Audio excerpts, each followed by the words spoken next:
Laura, Hi. welcome, welcome to The Right Note. Thank you very much for coming in. Thank you for having me. And welcome back to Australia. Thank you. You've had quite a sort of long relationship with this country. We have, yeah. What's your memories of the first time you came here? I have so many memories of the first time we came here. I want to say it was like 2003. I know it was on our second record as the Eternal Cowboy, and Graham Nixon from Resist Records brought us over, and we played with a band called Conation for the whole tour and some shows of Death in the Family, and it was just incredible, like incredible traveling. And you know, coming from Florida especially, it was such an odd mixture of like feeling familiar while feeling so far away from home, especially in places like Brisbane, because Brisbane could be South Florida, minus like the hills and stuff like that. But so, I don't know, it's just like, I've always like loved touring in Australia. Like coming here has always been something I looked forward to, and we've been lucky where like every single record cycle we've come here, and I even came here for like a solo run one time, and just, I don't know, very thankful for all the memories. Lots of good memories at the Art House in Melbourne, like hanging there, shows and partying, and yeah, just lots of friends I've kept in touch with over the years too. That's great. And you're in the country at the moment for the Groove in the Move festivals? Yes. How has that been? Incredible. Like, an amazingly well-organized and well-run festival. And I was saying earlier, like, few festivals we've been a part of go so out of their way to like foster a feeling of camaraderie amongst the bands and artists backstage, and like make sure everyone like gets to know each other and hang out. And it's kind of, you know, it's a shorter festival. I wish it was longer, because at this point, like, yeah, everyone is very comfortable and wants to hang out, but I mean, they take care of you. You know, there's like a organic superfood stand backstage every day for the artists with like dried mango and like pumpkin seeds and like stuff like that, where, I don't know, and like free coffee, a barista serving espressos, and it's like almost a little too posh. It's really great. Don't get used to that. Yeah, no, I could, I'll be honest. I no joke, like I say all the time, I'm like, if we could just be the biggest band in all of Australia, no one else cared about us in the world, I'd be fine with that. Just tour here every couple of like months, you know, that'd be great. Well, another band that's in town at the moment is Green Day, who you just finished touring with in the States. What was that experience like? Well, Green Day was my first concert ever. So like 14 years old or 13 years old, I think it was.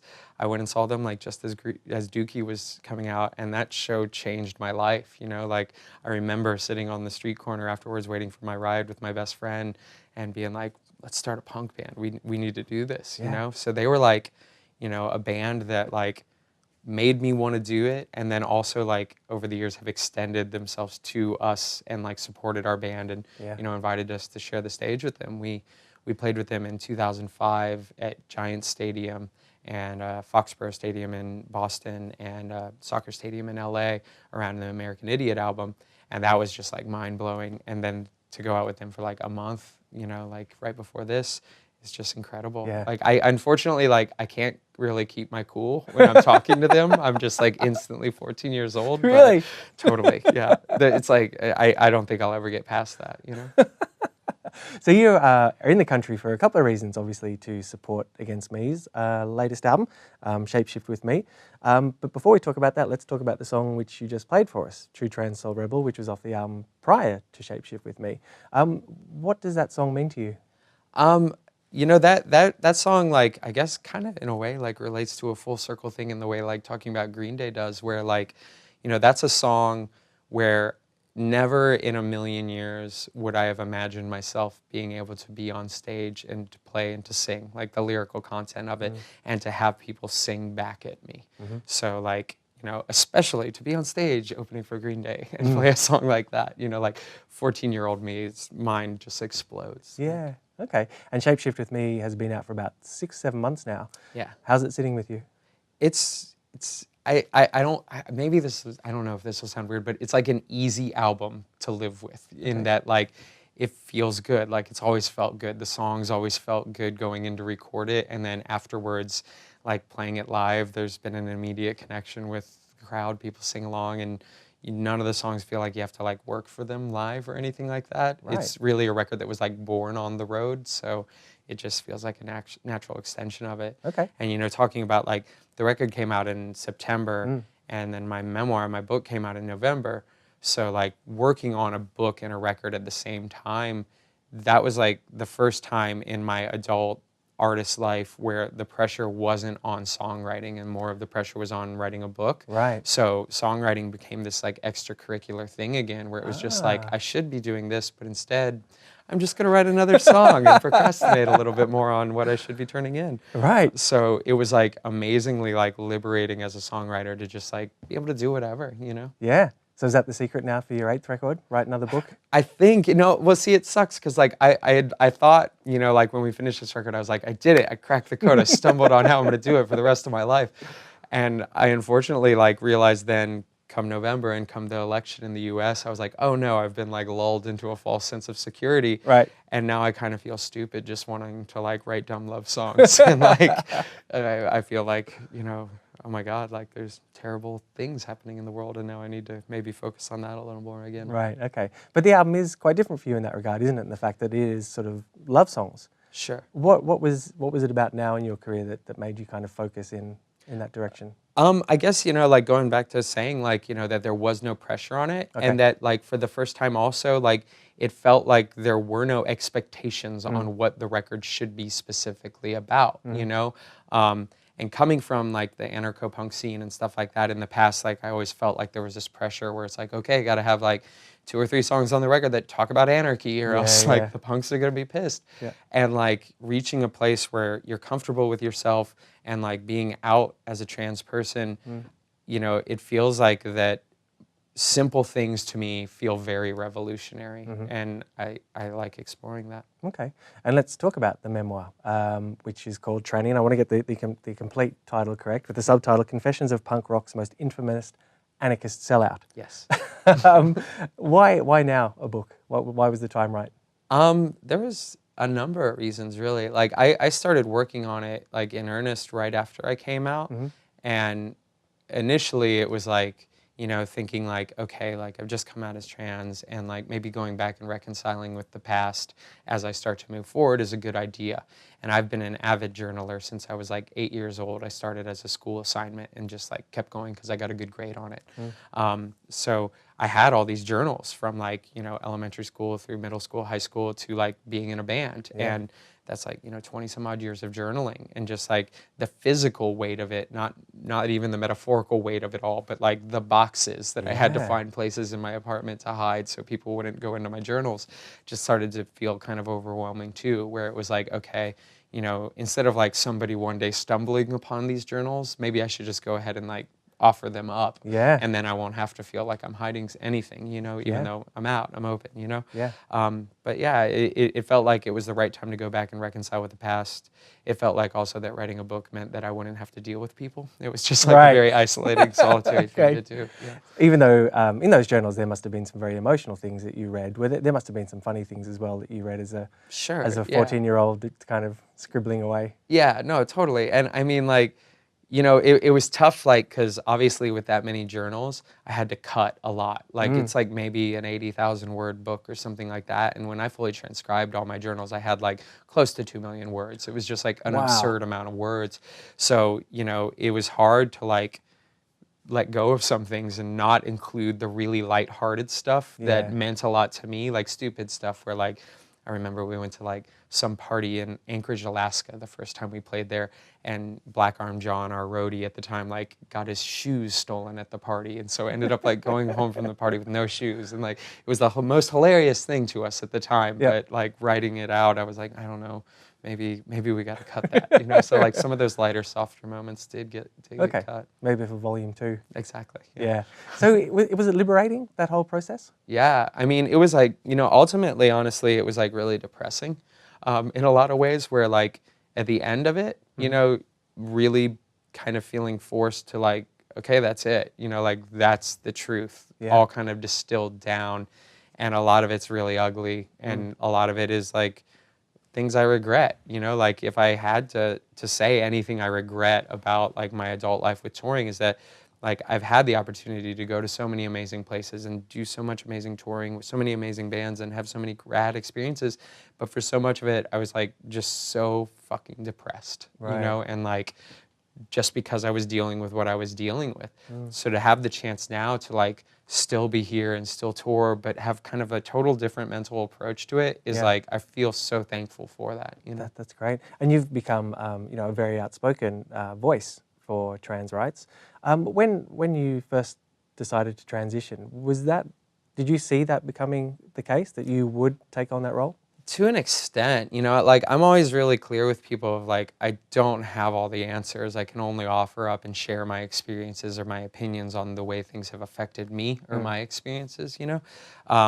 But like going into it, I knew that no doubt like that would inevitably be a focus when talking about things, when promoting a record or whatever, you know? So why not kind of own that and embrace that and control that as opposed to letting other people control it, you know? I don't have the option of pretending my past didn't exist, you know? Yeah, of course. And I guess when you are talking to people and perhaps trying to educate people, are there certain particular, I guess, misunderstandings or misapprehensions that you encounter quite often that you try to talk about? Sure, you know, some smaller, some larger or whatever, but like, you know, that was kind of the thing also is like, as I started doing press and doing interviews is like, I kind of realized it was easy in that like, it's easy for me to talk about just because it's true. I know it, you know, like, so I don't have to like really think of like, oh, what's the answer to this question? I just can like say like, oh, this is the answer, you know, from my perspective. But like with that, you know, I've always tried to take the approach, and I really feel like from doing it in a interview context, I'm able to apply patience in real life to realizing that like, you know, it's a cliche. There is no such thing as a stupid like question. You know, like sometimes there are like poorly phrased questions. You know, but just like, you know, having the humility to like to try and work with somebody to like, because you have this moment, like talking with you right now, like I have the opportunity to reach whoever's watching. I have the opportunity to reach you. I have the opportunity to reach all the people who are behind the cameras. So what an incredible opportunity to open someone's mind and to educate people. And I wouldn't want to like take that for granted. Yeah, absolutely. In America, things are in an interesting situation, obviously, with President Trump. What has he done for trans people in terms of how you feel safe for people who perhaps are struggling with gender dysphoria and want to transition? Has some of his actions made it a more dangerous or a less safe place for some of those people, do you think? Well, I thought you were just at first going to ask, what has Trump done for trans people? And I was going to say nothing. Nothing, yeah. So, I think overall, though, he has created an atmosphere where, you know, everyone feels unsafe, where everyone feels like their basic human rights are threatened. And that's not even just trans people, but sure, for trans people too, you know? And it feels like, especially in the last couple of years where there were so many major advancements in visibility and in trans rights in the US, that so many people take this as like a real like step backwards and are worried that like those advancements will be lost, you know? And it's unfortunate hearing people oftentimes throw trans people under the bus when like now where people are like, okay, now is not the time to focus on identity politics. We've got to focus on the real things, which is like kind of like saying like, you know, equal rights for all, except for now that my rights are being threatened. So we'll get to your rights a little later. But, you know, right now we got to focus on me, you know? So I don't know. I feel like really like, you know, Trump speaks to a minority of people and his power is based on catering to a minority of people. The opposition is already a majority. So the idea of like, of turning that around, you know, and all of a sudden only catering to a minority within the opposition, I just feel is like really foolish to do. And the message should always be equality for all at all costs. Absolutely. And will this be fuel for some of your songwriting, do you think? I think so, yes. Yeah, okay. And you, I guess, in the length of Against Me's career, you've seen 4 presidents. Clinton, Bush, Obama, Trump. Does that give you a perspective on the whole political game in the US? Yeah, it really does. You know, it can't help but it sometimes it really does blow my mind thinking that. But like, you know, I mean, especially like 8 years of Bush, you know, where like, you know, seeing the country go to war and then like kind of exist in a state of perpetual war, you know? And now like it's crazy to me feeling like it almost feels like happier days looking back at Bush, you know, comparatively, which is just nuts.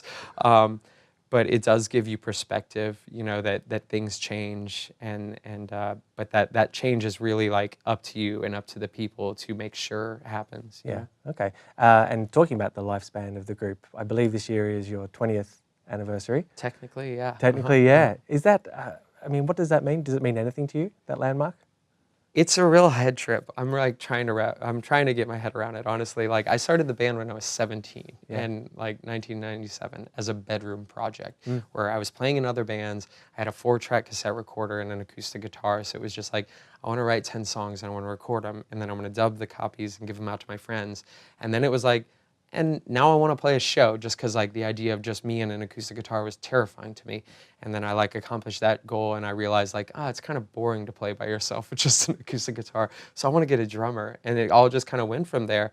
And like to look back on it and realize like distinct periods of time within the band and to see how that worked and to see like how things changed and to feel like to a certain extent like, and this isn't to say like I don't still have ambitions and things I want to accomplish, but that like I feel like, yeah, like I did what I wanted to do. I did what I set out to do and I accomplished things that I put my mind to, you know, like, and that can't help but be a satisfying feeling. Yeah, absolutely. And presumably it's been quite a toll to keep the band together for that, keep it going for that kind of time? I mean, yeah, sure, you know, like, but also no. Like, I feel like that's what you realize after a point is that, like, if you are going to be a musician or an artist for life, is that, like, it ebbs and flows, you know, like, there are high moments and there are low points, and, like, your reasoning for doing what you do cannot be based on popularity. It can't be based on financial success. It really has to be based on, like, your love of doing what you do, your love of music or your art, your craft. So, like, feeling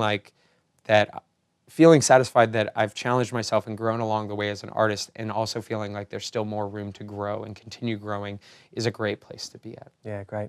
Well, we look forward to seeing that journey continue. Thank you. And thank you once again for coming on the show. My pleasure.